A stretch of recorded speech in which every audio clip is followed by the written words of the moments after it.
Hey everybody, welcome back to the Rock Room. This week we're going to be doing something a little different. If you're a rock cutter or do any kind of rock work, you know you always end up with a lot of scrap, a lot of broken pieces, little bits and pieces, and you can throw them in a tumbler and do stuff with them, or you can do a project with them. So this week we're going to make a project with the little bits and pieces of scrap material. And if you turn around here, I'll show you what I mean. So if you're like me, you got lots of this laying around. And a lot of this is, some of this is kind of big, some of this is still workable, usable. A lot of these are like the end chunks. But if you're like me, you got a lot of this stuff laying around. Way too much. Even, the tumblers run continuously around here. And they still just can't get through all this stuff. So I got this a while ago, and what it is, it's a box, a wooden box.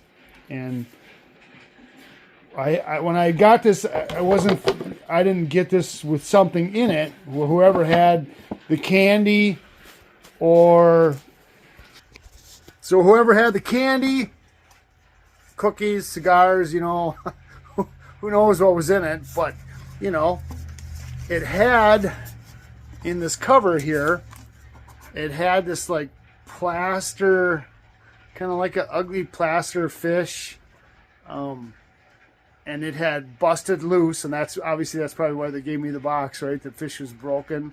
Oh, maybe you can glue it now. So I popped it out of there. I kind of scraped off, if you can see my scrape marks, I scraped off the glue. So now what I'm going to do is I'm going to take this, and I'm sorry, I'm looking at myself again. So I'm going to take this, and I'm going to use little bits of scrap wood and inlay pieces of scrap rock, and inlay little pieces of scrap rock in there until I get this completely filled up. And then I'll put a layer of crystal pour on it, which is a pour on epoxy. And the same thing we did with that window thing. So I'll do that, and then we'll see what it looks like. So I'll show you as I progress along, getting these little chips, working them down, and then moving along. All right, so now here's the first piece I cut, just because I found a piece that was pretty squared up already. So I just had to do a little trimming on that. And then I just took the rough edges and then just cut them flat. In any shape is irrelevant. So this is my starting piece. And then now what I'm going to do, and I also cut this piece of paper. Let me zoom out a little bit here for you. Try to zoom out. Come on. No, doesn't want to work. So I cut this piece of paper out the same size as the opening in the box, even though I can't zoom out. This new phone, I'm not real happy with this new phone. So I cut this piece of paper out exactly the size of this opening of the box, and here's my first piece. So I put it down on here, and then I drew a line around it. Now this piece is going to go, let's say, right here. Fits nice, perfectly in there. So now, with this reference, I can work with my next piece and kind of see exactly where it's going to go on here. And then I'll cut my next piece, and then kind of keep progressing along. Just keep cutting each piece by piece, and then setting them in the box to make sure they fit good. So I'll cut a few more and show what it looks like as I cut a few more. Okay, so I got the first row done. Shouldn't say row, but just, the top edge I completed. And here's how it came out on my piece of paper. So yeah, I got some Turtella.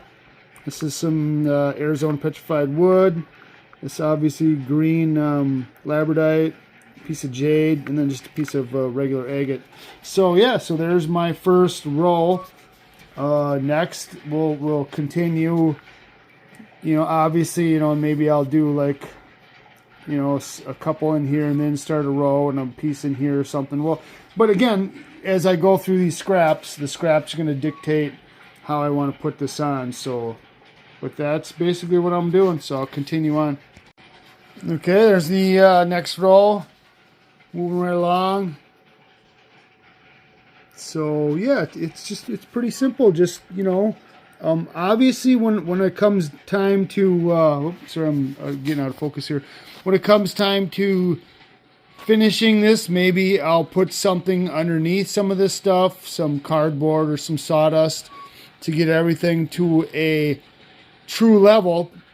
I'm not really concerned about it now because I'm just concerned about the shape. And even if I put the crystal pour over the top, I don't even know if you'd be able to see the elevation changes in them. I'm not really sure.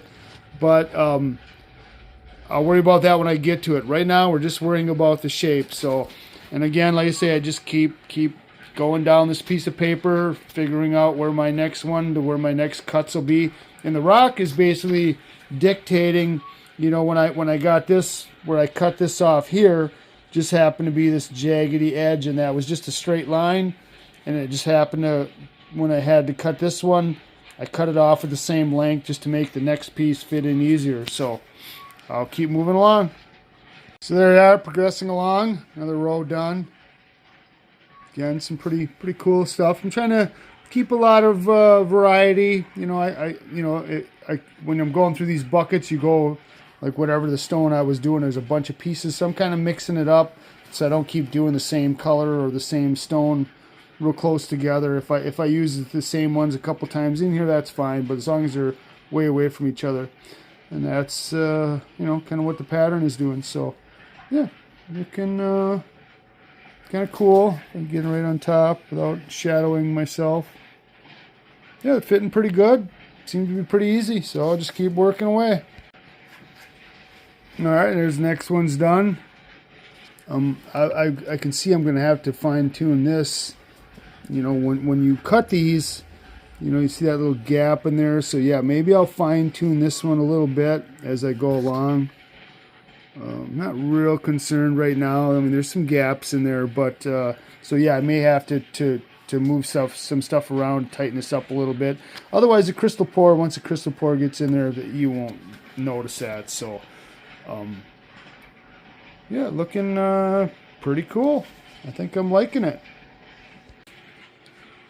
Okay, so now I moved around the corner rather than just going across. I just kind of went down, figured be quicker to finish off this bottom edge. So I kind of went down that way. I did trim this down to fit into there a little bit better, a little snugger. So yeah, so I'll keep moving along.